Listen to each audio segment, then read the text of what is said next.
Hello everybody, I'm Jireh. I'm going to read you a nice storybook for The Strange Box.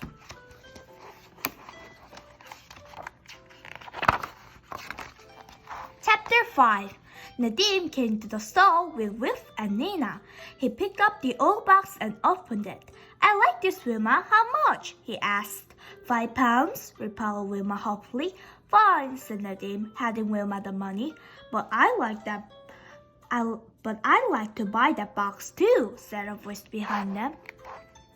Nadim spun round. The voice was icy and sinister. It belonged to a tall man in a long coat.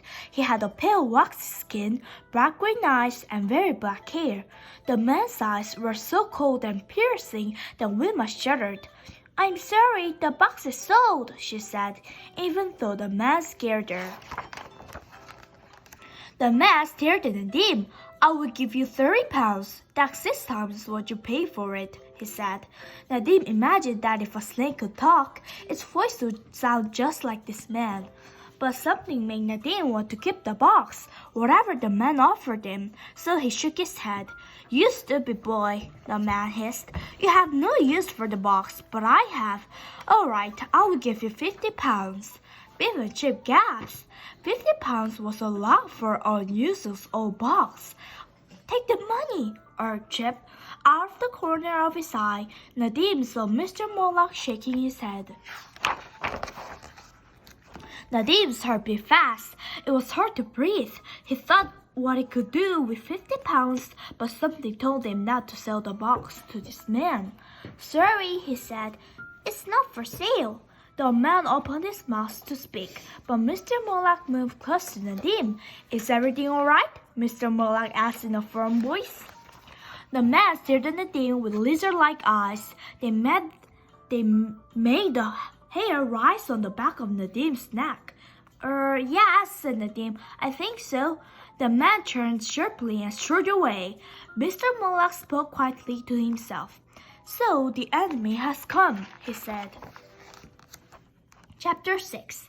Every Saturday afternoon, Biff, Chip, and Kipper took Floppy for a walk. They ran home quickly and put Floppy on his lead. Then they walked back to school to meet their friends. They wanted to talk about the scary man. Who was he? Why do you want the box so badly? And what did Mr. Moloch have to do with it? They met up with Wilf, Wilma, Nadim, and Nina outside the school. As they walked home together, Chip noticed that Nadim was holding the old box tightly under his arm. They all talked about the sinister man who had come to the stall. The thought of him made them shudder.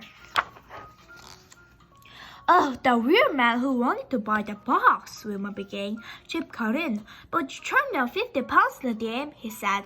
I would have taken the money just to get rid of him. Nadim shrugged. There was something about him. I couldn't let me have it. Suddenly, Floppy stopped and crowed. Has it turned chilly? Asked Kipper. Then, as they turned into the park, there he was, the strange man. He was standing in front of them, blocking their way. I want that box, he hissed. It is not yours. It's mine. Give it to me. Chip's heart gave a leap. It was you who broke into our house, he shouted. You're looking for the box. But the man just stared at Nadim. Nadim felt he couldn't turn away from the cold gaze of the man's green eyes. He held the box out, and the man's gloved hand reached out to take it. No, shouted Biff. She snatched the box away just as the gloved fingers closed on it. The man lunged at her, but she threw the box back to Nadim. Run, shouted Biff. Then they ran in a group, Nadim in the middle with the box under his arm. As if from nowhere, the man was in front of them. That's impossible, gasped Wilf. The man stretched out his arm as if he was pulling them towards him. Behind them came the sound of running footsteps. It was Mr. Moloch.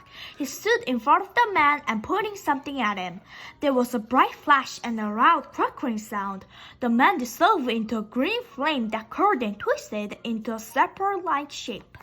Then, like a firework, the shape turned into sparks and tiny shards of flame.